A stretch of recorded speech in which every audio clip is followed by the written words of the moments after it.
असम की सड़कों पर फिर से लहराए विरोध का झंडा। हजारों की भीड़, गुस्से में नारेबाजी और मांगे जो सालों से अधूरी है। आखिर क्यों जनजातीय समुदाय असम में इतनी बड़ी तादाद में सड़कों पर उतर आया है? सरकार से क्या चाहते हैं लोग? और ये आंदोलन सिर्फ असम ही नहीं, पूरे उत्तर भारत की राजनीति को क्यों हिला रखा है? चलिए जानते हैं पूरी कहानी। असम भारत का वह राज्य है जहां आदिवासी और जनजातीय समुदाय की बड़ी आबादी रहती है। बोडो, मिक्सी, कार्बी, राभा और कई अन्य जनजातीय समूह यहाँ सदियों से बसे हुए हैं। लेकिन आज भी ये समुदाय अपने अधिकार, जमीन और पहचान के लिए संघर्ष कर रहे हैं। आखिर आंदोलन क्यों कर रहे हैं? क्या कारण इसका?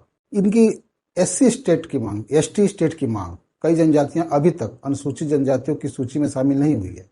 इससे उन्हें सरकारी नौकरियों और शिक्षा में आरक्षण नहीं मिल पाता। भूमि अधिकार की समस्या। बड़ी कंपनियों और उद्योग परियोजनाओं के चलते जनजातीय इलाकों से जमीन छीनी जा रही है। लोग विस्थापित हो रहे हैं, लेकिन उन्हें उचित मुआवजा नहीं मिलता। सांस्कृतिक पहचान का संकट। अंग्रेजी और हिंदी शिक्षा के दबाव में जनजातीय भाषाएं और परंपराएं खत्म होती जा रही हैं। राजनीतिक अनदेखी।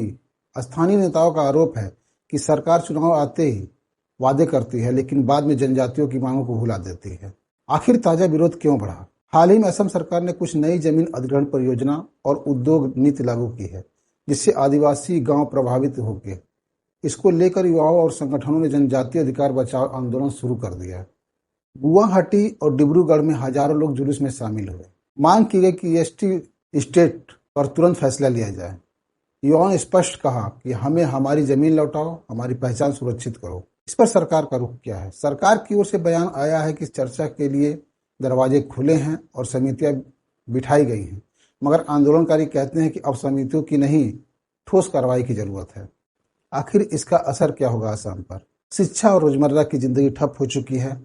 हाईवे जाम से लंबा ट्रैफिक पड़ा हुआ है। उत्तर पूर्व की राजनीति में नया दबाव बन रहा है, क्योंकि आसन्न विधानसभा चुनाव पर भी इसका असर देखने को मिलेगा। जनजातीय आंदोलन असम की तस्वीर और तकदीर दोनों बदलने की क्षमता रखता है।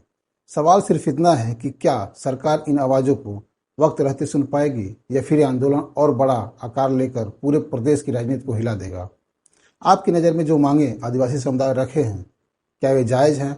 अपनी राय हमें कमेंट में जरूर बताएंगे। धन्यवाद।